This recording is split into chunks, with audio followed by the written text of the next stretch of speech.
ఈ రోజు ఇప్పటి నుంచి మనం ఈ సనాతన బోర్డు అనేది మనం ఖచ్చితంగా సాధించాలి. ఒక్క నిమిషంలోనే పూర్తి చేస్తానని చెప్పాను కాబట్టి ఎందుకు అనేది పెద్దలందరూ చెప్పారు.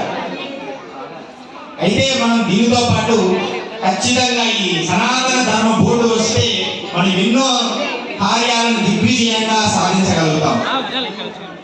నేను గత కాలం నుంచి కూడా తెలంగాణ ప్రాంతాల్లో ప్రవచనాలు చేస్తూ ప్రతి ఇంటి మీద కూడా మొట్టమొదట హనుమంతుని జెండా ఉండాలి అనేది కూడా మనం చేసుకోవాలి.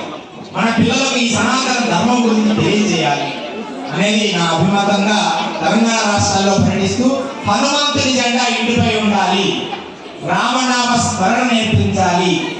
ఇలా సనాతన ధర్మం కోసం మనం ఒక గ్రూప్ లాగా ఒక గొప్ప సంస్థగా ఒక సనాతన బోర్డును సాధించడానికి మనం కృషి చేయాలి. రెండు మాటలు అంటే ఇదే, ఈ ఒక్కదాని కోసమే ఎన్ని జాగృతి చేసినా కూడా మనం అది సాధించాలి. దానికోసం మనం చేయాల్సింది ఏంటంటే ప్రతి హిందూ సభ ఎక్కడ జరిగినా ఇలాగే అందరూ రావాలి.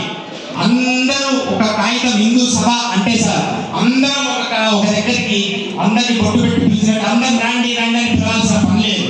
అందరూ కలిసికట్టుగా మనం చేస్తే వలసి పట్టుకొని ఈ జగత్తుని మనం సాధించగలుగుతాం ఏ సభైనా.